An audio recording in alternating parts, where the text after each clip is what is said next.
오늘 우리에게 주신 하나님의 말씀 보도록 하겠습니다.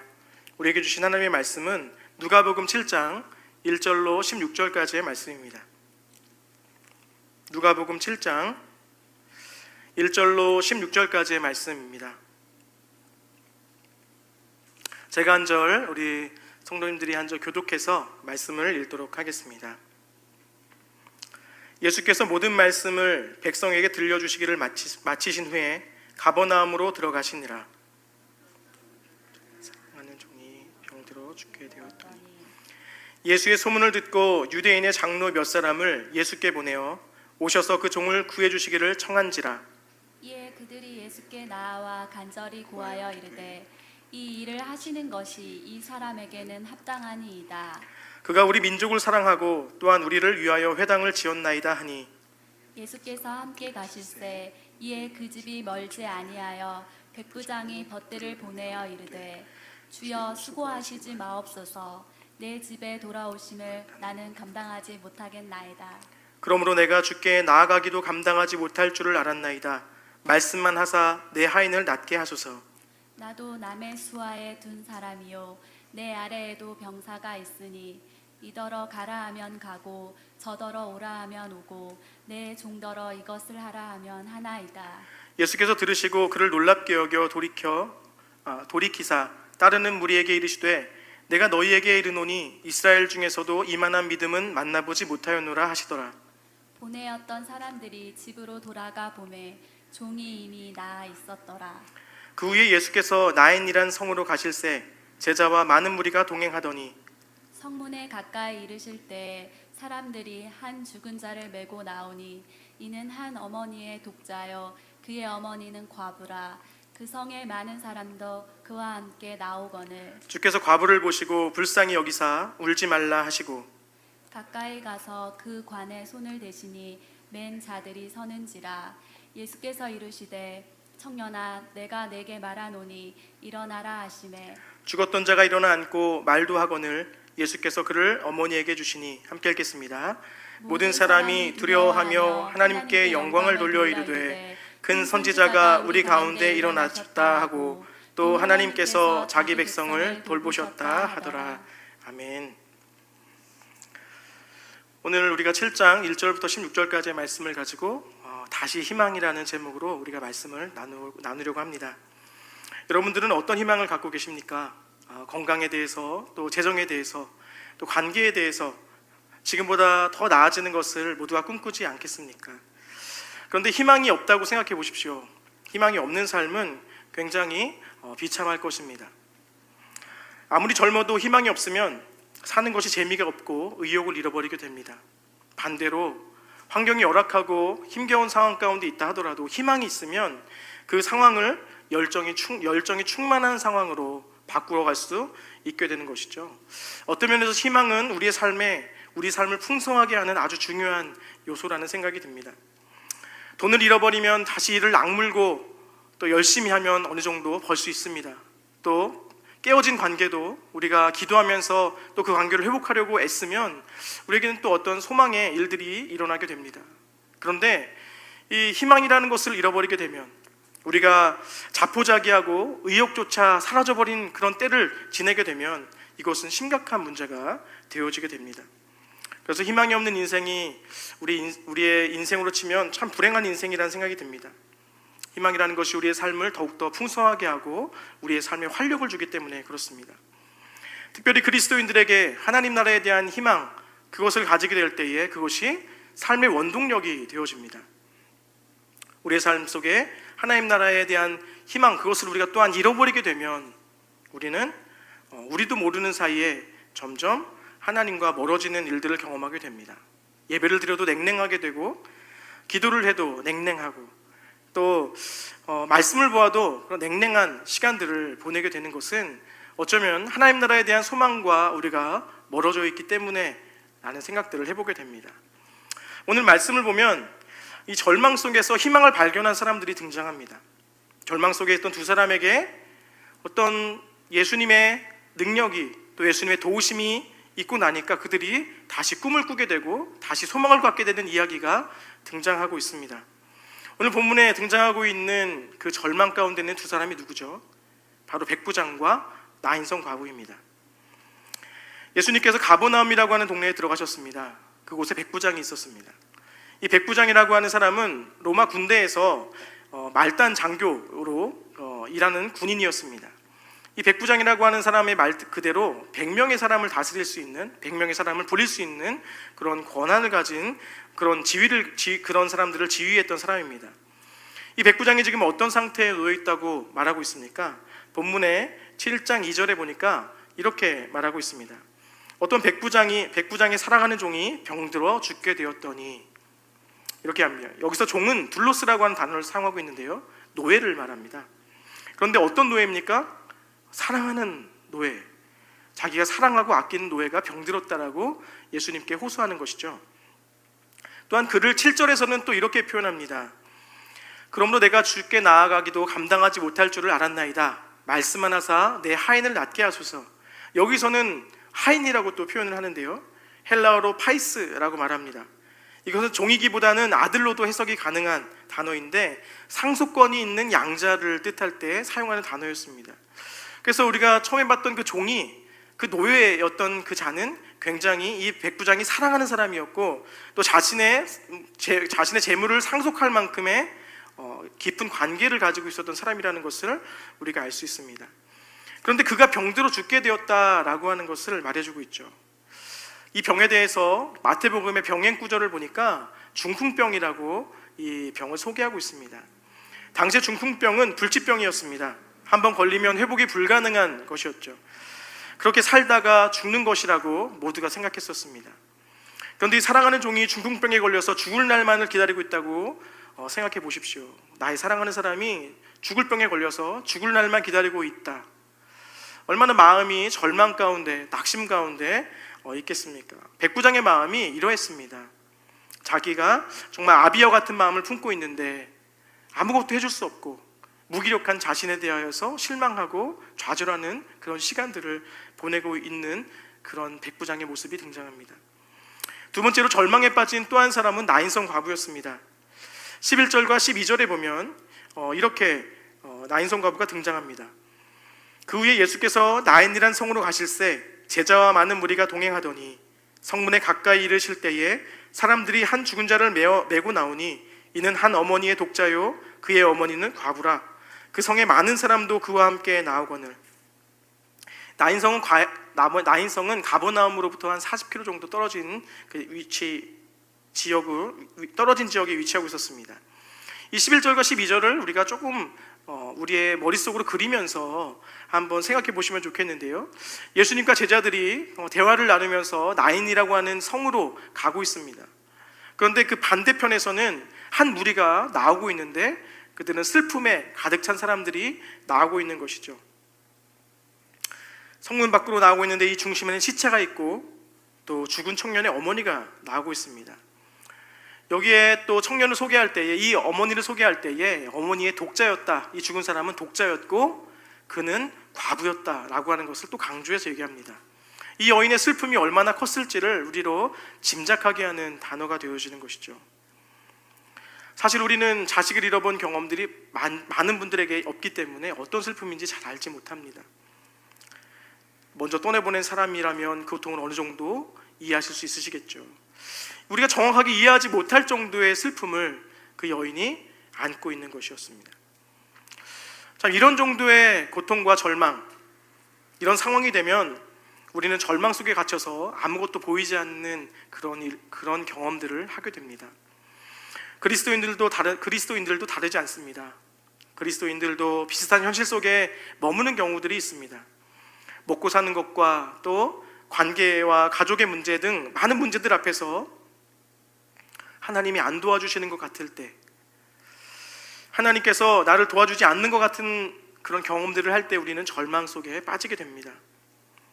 거기에 더 힘든 것은 무언가 일이 잘 되어질 것 같다가, 하나님이 도와주시는 것 같다가 하나님이 싹 뺏어가는 것 같은 느낌을 갖게 될 때, 뭔가 일이 90% 정도 잘 진척이 되어졌는데 무언가 하나 어긋나면서 그 일들이 무너지고 또 진행되지 않을 때 우리 마음속 깊은 곳에서는 아주 깊은 화가, 짜증이 올라오게 됩니다.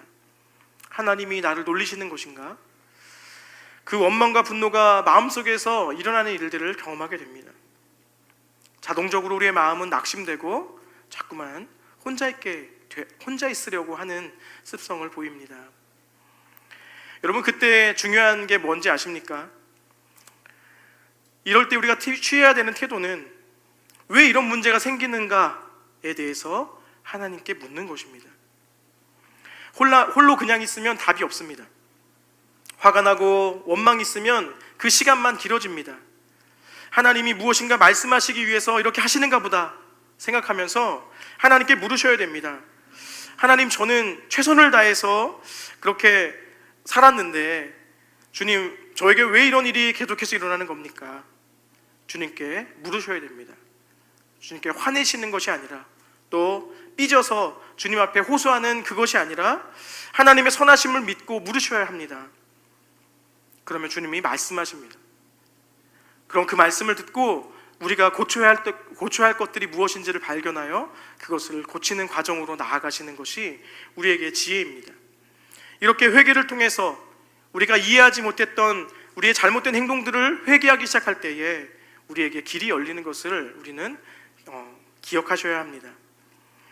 우리 신앙생활을 잘 살펴보면 하나님의 본질보다 그분이 우리에게 주시는 선물에 집중되어져 있을 때가 많습니다. 차원 낮은 수준의 믿음이라고 할 수 있습니다. 우리가 그렇게 살아갈 때가 참 너무도 많습니다. 그러다 보니까 어려운 일이 생기면 우리는 하나님의 시선으로 우리를 보기보다는 어린아이와 같은 시선으로 자꾸만 문제를 바라보게 되는 것이죠. 하나님은 우리에게 어떤 삶을 요구하실까요? 왜 하나님이 그렇게 하시는지, 왜 하나님이 그렇게 우리에게 이 상황이 흘러가게 하시는지를 우리가 물으면서 또 주님께 들은 음성을 가지고 우리가 우리의 삶을 돌이키게 되는 것, 우리의 문제를 발견하고 그것을 해결해가는 그 과정을 주님께서는 원하십니다. 그리고 다시금 뛰어올라 믿음으로 나아가는 것을 주님께서는 원하시는 것이죠. 1740년대에 뉴저지 인디언들에게 선교한 데이비드 브레이너드라는 사람이 있습니다. 그는 죽을 때까지 세상에서 하나님의 영광 보기를 간절히 원했습니다. 그는 계속해서 하나님 앞에 자신의 일기를 통해서 그렇게 고백하고 자기의 소망들을 아뢰었었는데요. 이 지금 화면에 보이시는 이 책을 보면 그가 썼던 일기의 내용들을 모아 놓았습니다. 그 일기 중에 한 내용이 이런 내용이 있습니다. 10월 2일 금요일 이렇게 쓰고 그가 쓴 일기의 내용입니다. 내 영혼은 오늘 시종 행복하게 하나님께 붙어 있었다. 나는 하나님의 영광을 보기 위해 하나님과 함께 있기를 간절히 원했다. 오, 하나님 나라가 세상에 임하면 얼마나 좋을까. 모든 사람들이 하나님을 사랑하고 그분이 과연 어떤 분인지를 알고 그분께 영광을 돌려드렸으면 좋겠다. 복되신 구속자가 자기 영혼에 수고한 것을 보고 만족하신다면 얼마나 좋을까. 주 예수여 오시옵소서, 속히 오시옵소서. 아멘. 이런 식의 일기를 평생 써 내려가면서 아메리칸 인디언들에게 하나님의 영광이 임하기를 기도했던 그런 모습입니다. 이 모습과 우리의 당한 현실의 삶을 살아가는 우리의 모습과 참 비교해 볼 필요가 있습니다. 우리는 정말 우리의 눈이 하나님의 영광 임하는 것에 그렇게 집중되어져 있는지, 아니면 백부장과 나인성 과부처럼 우리의 삶의 무게에 묶여 있는지 우리가 한번 살펴보면 좋겠습니다. 그런데 우리의 삶의 희망적인 것은 그런 절망 가운데 있는 자들을 주님은 그냥 내버려 두지 않으시고 희망으로 다시금 초청해 주신다라고 하는 것이죠. 절망에 있는 자들에게 찾아오셔서 다시금 하나님의 영광을 꿈꾸도록 이끄신다라고 하는 것이 우리에게 소망이 되는 것입니다. 이 절망 가운데 있던 백부장이 희망을 갖게 되었습니다. 오늘 본문을 보면 백부장은 믿음의 사람이었기 때문에 절망에서 희망을 꿈꾸게 되었습니다. 그가 도대체 어떤 믿음을 소유했기에 그는 절망 속에서 다시금 꿈을 꿀 수 있는 자리 가운데 나아갈 수 있었을까요?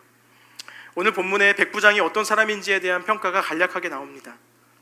종합적인 결론을 보자면 그는 철저한 믿음의 사람이었다라는 것을 또 보게 됩니다. 백부장의 믿음이 절망에서 희망으로 옮겨질 수 있게 했던 아주 중요한 요인이 됐다라는 것을 우리가 본문을 통해 살펴보면 좋겠습니다. 백부장은 다른 사람들의 증거를 받는 믿음을 가지고 있었습니다. 3절과 4절에 보면 이렇게 얘기합니다. 예수의 소문을 듣고 유대인의 장로 몇 사람을 예수께 보내어 오셔서 그 종을 구해 주시기를 청한지라. 이에 그들이 예수께 나와 간절히 구하여 이르되 이 일을 하시는 것이 이 사람에게는 합당하니이다. 이 말씀을 잘 살펴보면 조금은 어이없는 상황입니다. 유대인들이 종교적인 프라이드가 강한 것을 여러분 잘 알고 계시죠. 그동안 보아왔던 바리새인들은 자신들의 신앙이 굉장히 고귀하기 때문에 이방인들을 개처럼 여겼습니다. 그래서 상종도 하지 않았죠. 이방인과 함께 식사를 하면 부정하다고 생각했고 그들을 철저하게 배격했던 사람들인데 그 사람들이 이 백부장에 대해서, 이방인인 백부장에 대해서 굉장히 친절을 베풀고 있는 모습을 오늘 보여주고 있는 것입니다. 이 백부장이 장로들의 인정을 받는 것이죠. 우리 상식적으로 이해가 되지 않는 부분입니다. 백부장이 절망 가운데 있는데 그가 직접 주님께 나와서 주님 우리의 하인을 고쳐주십시오라고 얘기한 것이 아니라 주변의 장로들이, 유대인들이 이 백부장을 위해서 예수님께 얘기하고 있다는 것입니다. 대신 나간 겁니다. 또 구한 정도가 아니라 4절에 보니까 간절히 구했다라고 표현합니다. 이 사람은 꼭 고쳐주셔야 됩니다. 예수님, 이 백부장의 이 소원은 주님 정말 꼭 들어주셔야 됩니다. 그렇게 얘기했다라고 하는 것이죠. 그가 이 유대인들에게 참 친절했습니다. 그가 이 유대인들에게 굉장히 선의를 다했습니다. 회당을 지어주고 정말 그가 할 수 있는 도움을 주어서 우리가 하나님을 잘 섬기도록 이가 도왔습니다. 그것입니다. 놀랍지 않습니까? 이 백부장의 믿음은 가장 반대편에 있는 최악의 사람들도 그를 위해서 간구할 정도였다라는 것입니다. 백부장의 믿음은 다른 사람들의 인정을 받는 믿음이었다라는 것을 우리가 볼 수 있습니다. 믿음에 대한 평가가 확실한 사람이었다라는 것을 우리가 알 수 있는 것이죠. 그가 절망하고 있을 때 다른 외부의 사람이 와서 백부장을 위해서 대신 간구하고 있는 것입니다. 우리도 정말 하나님 앞에서 최선을 다해서 살아가는 사람들이 되기를 바랍니다. 우리가 하나님 앞에서 최선을 다해 살아가는 모습을 보고 다른 사람들이 우리를 위해 중보할 수 있는 일이 일어나기를 바랍니다. 우리가 어려움 가운데 빠져 있을 때 중보하는 사람이 나타나 하나님 이 사람의 기도는 들어주셔야 하는 거 아닙니까? 하나님 이 사람의 기도는 들어주셔야 합니다. 이렇게 따질 수 있는 사람이 되어야 할 것입니다. 반대로 어려운 일을 당할 때 하나님 저 사람은 저래도 쌉니다. 저 사람 저렇게 한번 당할 줄 알았습니다. 하나님 이번 기회에 저 사람 성격 좀 고쳐주십시오 라고 하는 기도를 듣는 사람이 되어서는 안 될 것입니다. 이렇게 중보자들이 최선을 다해서 탄원할 수 있는 믿음의 사람이 될 때 그는 절망에서 희망으로 옮겨질 수 있는 것입니다.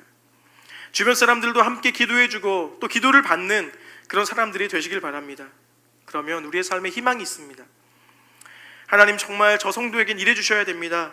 하나님 정말 저 권사님, 저 장로님에게는, 저 가정에는 하나님 분명히 역사해 주셔야 됩니다. 이렇게 기도할 수 있는 성실하게 살아온 흔적을 가지고 주변 사람들을 감동시키는 은혜가 우리 모두에게 있기를 주님의 이름으로 축원합니다. 두 번째로 백부장은 자기 믿음의 상태를 정확하게 파악하고 있었습니다. 겸손한 자기의 위치 파악을 백부장이 하고 있었습니다. 그리고 절대 복종의 믿음을 가지고 있었습니다. 예수님이 유대 장로들의 탄원을 들으시고 백부장의 집으로 가까이 가고 있을 때에 백부장이 그의 벗을 보냅니다. 그리고 오늘 본문에 놀라운 말을 예수님에게 하고 있습니다. 6절의 말씀인데요, 예수님께서 함께 가실새 이에 그 집이 멀지 아니하여 백부장이 벗들을 보내어 이르되 주여 수고하지 마옵소서 내 집에 들어오심을 나는 감당하지 못하겠나이다. 이어서 7절까지 읽겠습니다. 그러므로 내가 주께 나아가기도 감당하지 못할 줄을 알았나이다. 주님 오지 마십시오 라고 하는 표현입니다. 이 쌀쌀맞은 표현이 아니라 백부장은 유대인이 이방인의 집에 들어가는 것이 관습상 되지 않는다는 것을 아는 사람이었습니다. 또 백부장은 이미 예수님에 대한 소문을 듣고 예수님을 영접하고 있었던 상태였다는 것이죠. 주님이 자기 집에 오신다는 이야기를 듣고 유대인들이 이방인과 식사하면 안 된다라고 하는 그 관습이 있다는 것을 알았던 백부장은 자기의 집에 오지 마시기를 권합니다. 이방인의 집에 들어가는 것이 굉장히 무례한 일이었다는 것을 알고 있었던 거죠. 또 그가 주여라고 하는 호칭만 보더라도 벌써 예수님을 자신의 주님으로 인정하고 있는 모습을 보게 됩니다. 주여 수고하지 마옵소서. 내 집에 들어옴을 나는 감당하지 못하겠나이다. 저는 하찮은 일개 이방인입니다. 이렇게 고백하는 것이죠. 자신의 주제를, 자신의 그 지금의 상태와 자신의 상황을 너무 잘 알고 있는 것입니다. 저는 구원받을 수 없는 이방인에 불과합니다. 주님 오시면 당신이 부정해집니다. 오지 마십시오. 참 겸손하죠. 나는 무조건 응답받아야 돼. 무조건 오셔서 고쳐주십시오라고 하는 태도가 아니라 저는 응답받을 자격이 없는 자입니다 라는 것입니다. 백부장이 자기가 예수님께 나아가는 것도 감당하지 못한다고 고백했습니다. 그렇게 자신에 대해서 인지하고 있었던 백부장의 모습을 보여줍니다.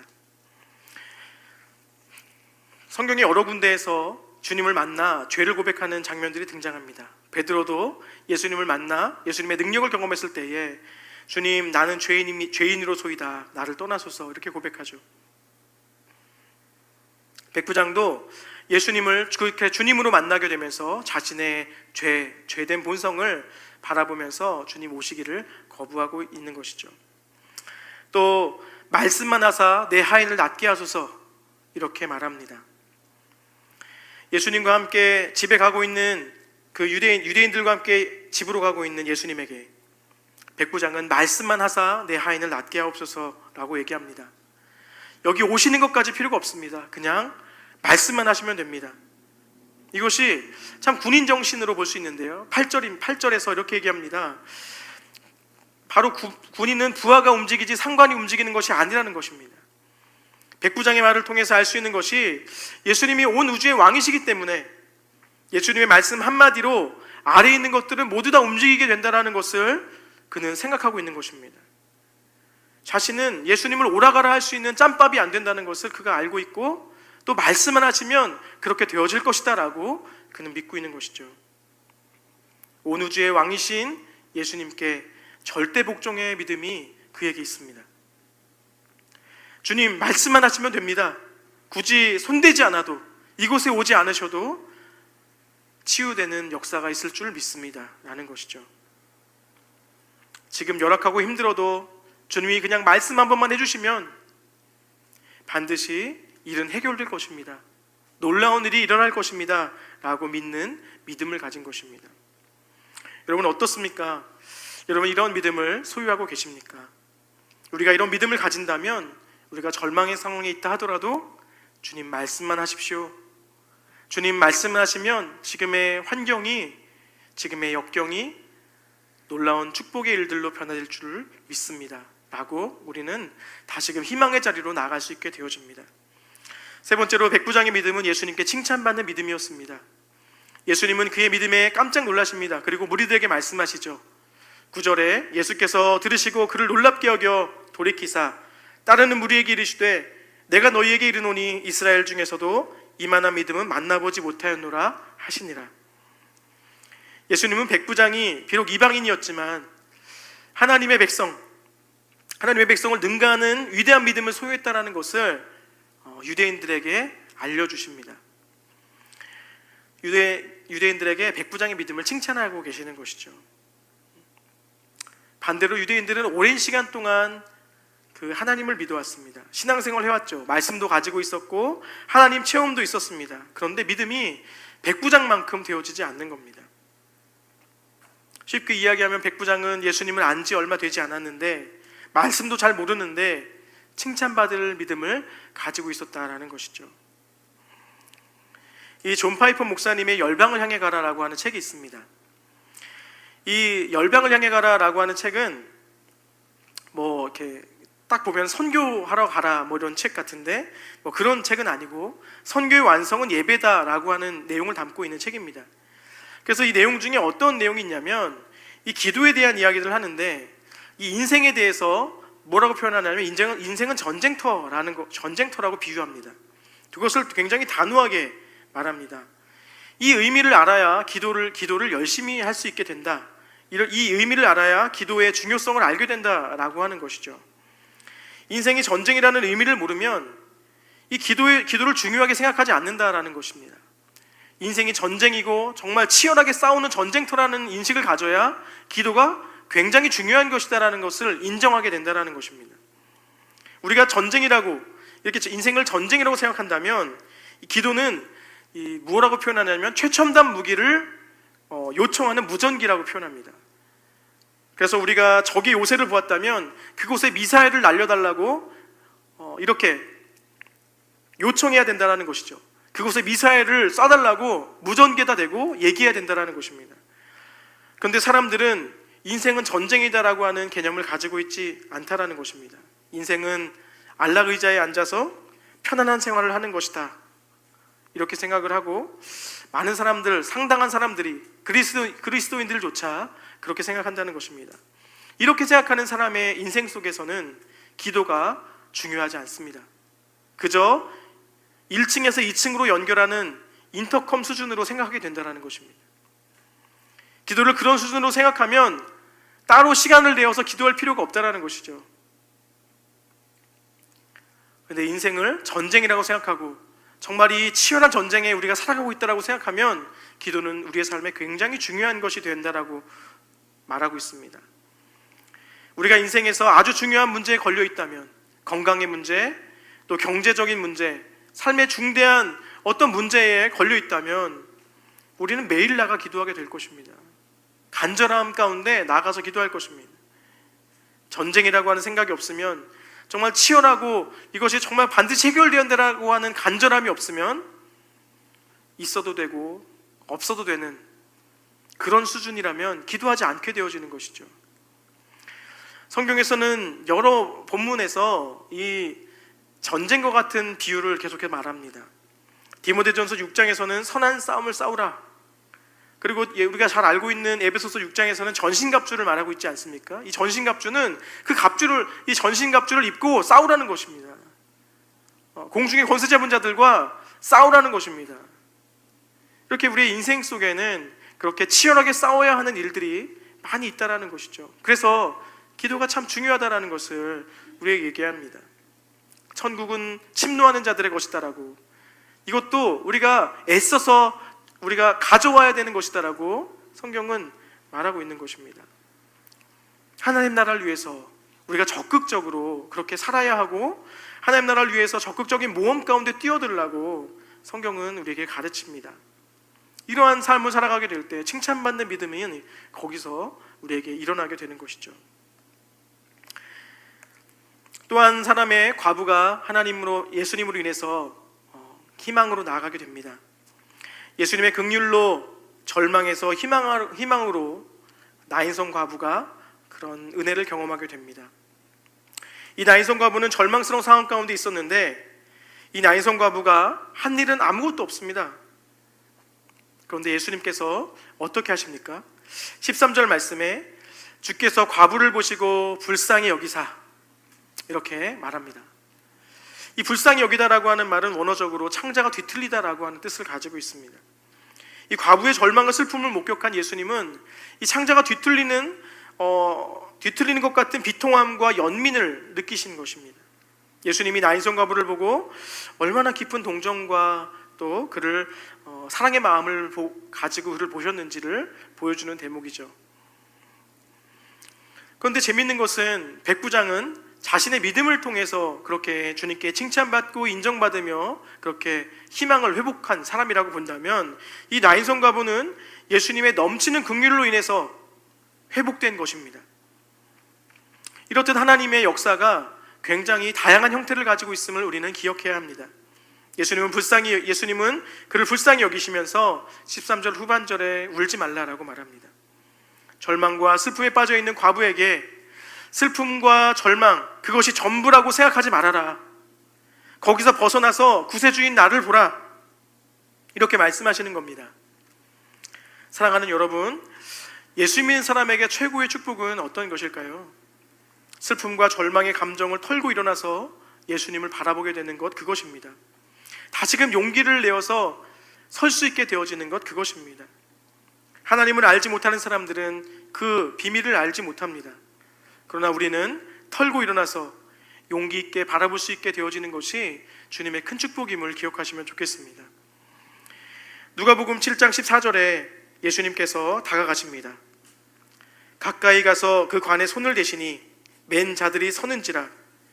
예수께서 이르시되 청년아 내가 내게 말하노니 일어나라 하시매. 예수님은 관에 손을 대십니다. 그런데 유대의 관은 오픈되어져 있는 관입니다. 율법에 의하면 시체에 손을 대는 것은 굉장히 부정한 일이었습니다. 그런데 예수님은 사랑의 마음을 가지고 그 관에 손을 대시죠. 율법을 초월하고 계신 것입니다.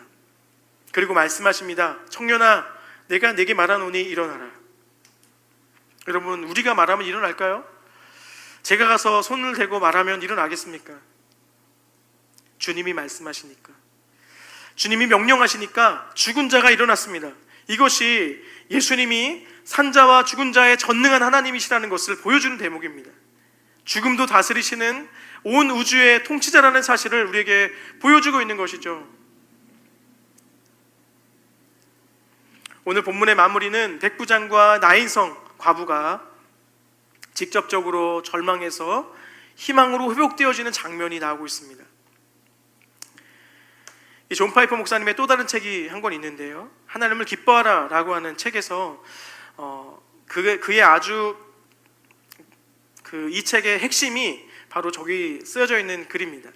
내가 하나님 안에서 가장 크게 만족할 때 하나님께서도 가장 큰 영광을 받으신다. 이 말이 존 파이퍼 목사님이 늘 이 책을 비롯해서 많은 책에서 가지고 있는 중심 주제가 바로 이 문장입니다.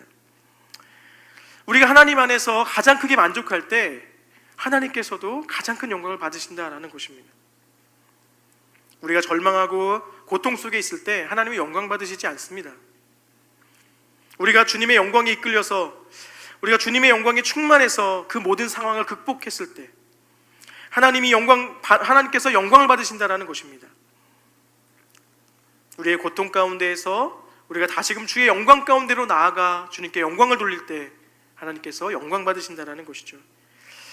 하나님 안에서 우리가 만족과 기쁨으로 충만해지고 희망을 가질 때 주님께서 영광 받으신다라는 것입니다. 저는 이것을 생각할 때 감동이 됩니다.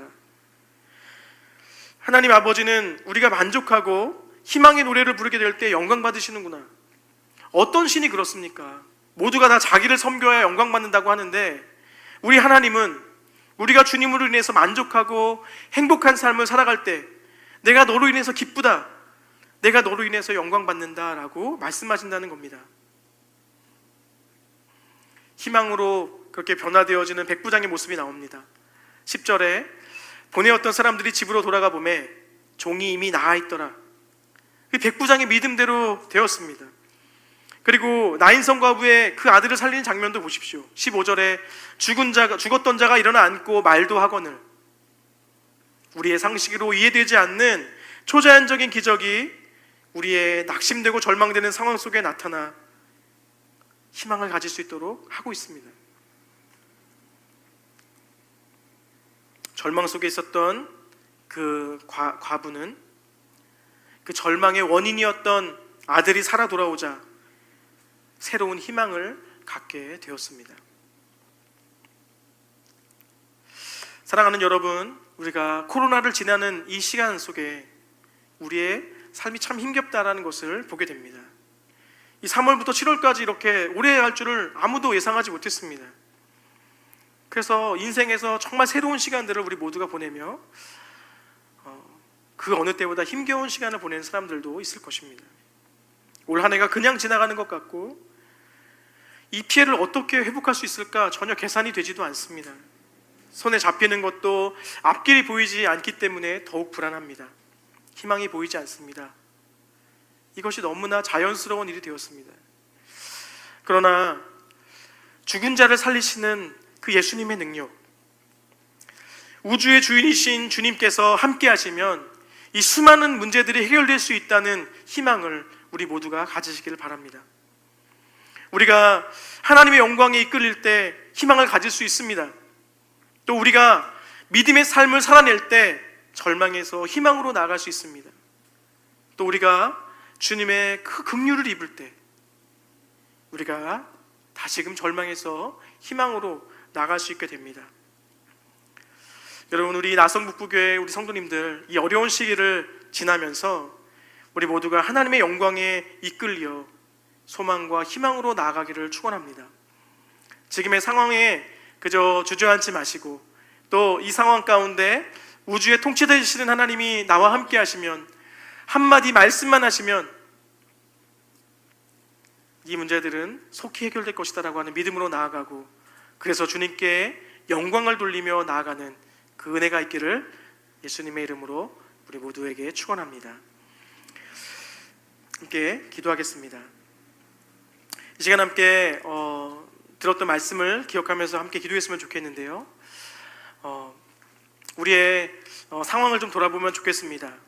그리고 이 모든 상황 속에 내 힘으로 하려고만 하진 않았는지, 어떠한 어려움과 절망도 함께 하시는 그 주님, 또 그것을 온전하게 회복하실 수 있는 주님을 우리가 의지하지 않은 것은 아닌지 돌아봤으면 좋겠습니다.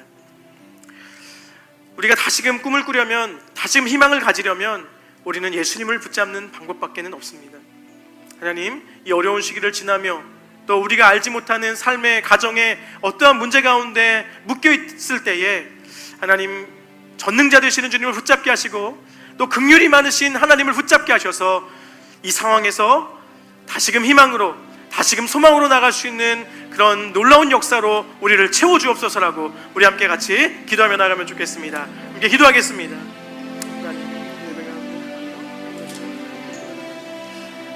도와주시고 주셨습니다.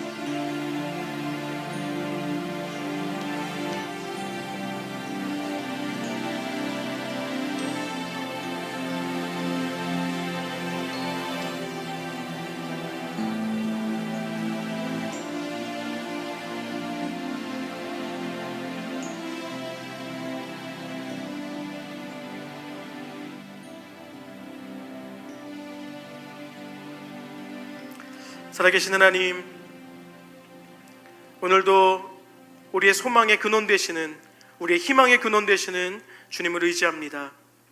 상황에 휩싸여서, 상황에 눌려서, 또 어려운 슬픔 가운데 잠겨서 주님을 보지 못하고 있었던 성도들이 있다면 다시금 예수님을 붙잡는 시간 되게 하시고, 다시금 예수님의 은혜를 사모하는 시간 되도록 은혜를 베풀어 주시옵소서. 우주의 통치자 되시며 능력이 많으신 그 주님이 나와 함께 하시고, 주님께서 말씀만 하시면 놀라운 일이 일어날 것을 믿게 하여 주옵소서. 또 주님의 긍휼이 너무나 크셔서, 우리를 향한 그 긍휼이 너무나 크셔서 우리를 건지시는 분이심을 믿게 하여 주시옵소서. 그리하여서 하나님께 영광을 돌리는 자리로, 하나님께 영광을 돌리는 그런 성도의 삶으로 살아갈 수 있도록 우리 나성북부 공동체 하나님의 사람들을 붙잡아 주시옵소서. 오늘 예배 가운데, 말씀 가운데 은혜 주신 주님께 감사드리며 예수님의 이름으로 기도드립니다.